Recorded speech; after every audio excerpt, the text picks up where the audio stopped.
তিনি কিন্তু এসেছিলেন দলের প্রয়োজনে। দল যখন ভেঙে যায়, নেতারা এরশাদ সাহেবের পার্টিতে চলে যান, সকালে একজন যান, বিকালে একজন গিয়ে মন্ত্রী হন, দলের মধ্যে বিভেদ। তিনি আসতে চাননি, একেবারেই গৃহবধূ। দেখা গেল তিনি এসে অল্প সময়ের মধ্যে দলকে কিন্তু গুছিয়ে নিলেন।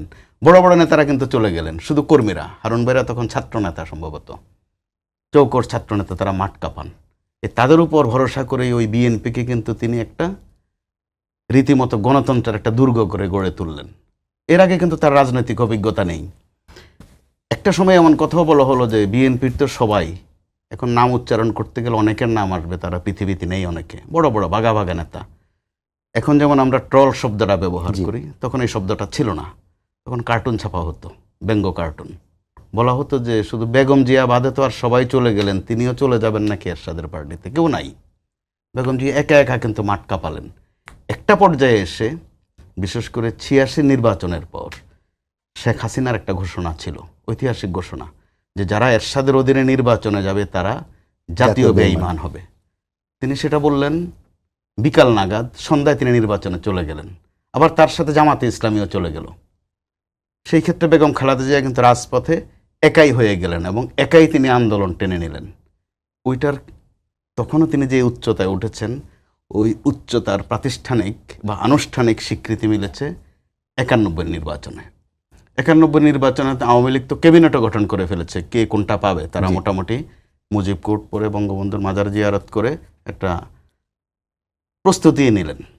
তো দেখা গেল বেগম খালেদা জিয়া ৫টি আসনে জিতলেন এবং এই আসনে জিতার ক্ষেত্রে, অর্থাৎ ভোটের প্রশ্নে বেগম জিয়ার মতো এতগুলো আসনে বারবার জিতা বাংলাদেশের রেকর্ড কিন্তু আর নেই। তাও আবার আসনগুলো কিন্তু শুধু বগুড়া নয়, বগুড়া আছে, ফেনীও আছে, নোয়াখালী আছে, চিটাগংও আছে, ঢাকাও আছে। তো এই যে একটা উচ্চতা, তার এই উচ্চতা কিন্তু ৫ আগস্ট একবার দেখালেন। আজও তিনি যখন তুলনামূলক সুস্থ হয়ে ফিরেছেন, স্বাভাবিকভাবে ওই প্রত্যাশা জাগা স্বাভাবিক। কেন? গত কয়েকদিন ধরে আপনি দেখেন আমরা সাবজেক্টে আর অবজেক্টে কিন্তু গোলমাল করে ফেলছি। নির্বাচন আগে নাকি সংস্কার আগে, নাকি মাঝপথে নারী অধিকার আগে, অর্থাৎ ন্যারেটিভ তৈরি করার ক্ষেত্রে আমরা একটার পর একটাতে কিন্তু যাচ্ছি। কেউ কেউ আবার মাঝে দিয়ে বলেন যে এইসব বাদ দেন, আগে রোহিঙ্গা ইস্যুটা একটু সমাধান করে আসেন। অর্থাৎ এই যে একটা গোঁজামিল, অনৈক্যর জেরেই কিন্তু এগুলো আসছে। তো এই সময়ে যদি বেগম জিয়া কোনো বক্তব্য না হোক, ছোট্ট একটা বিবৃতিও দেন, আমার বিশ্বাস, অভিজ্ঞতা বলছে, আপনি দেখবেন বর্তমান যে চিত্র আমরা দেখছি মাঠের, বিএনপি জামাতের বিরুদ্ধে বলছে এবং নিন্দনীয় ভাষাও ব্যবহার করছে, জামাত বিএনপির বিরুদ্ধে বলছে, এনসিপি তো আরও কড়া করেই বলছে। ওই জায়গায় এনসিপিও কিন্তু একটা প্রত্যাশা করেছে।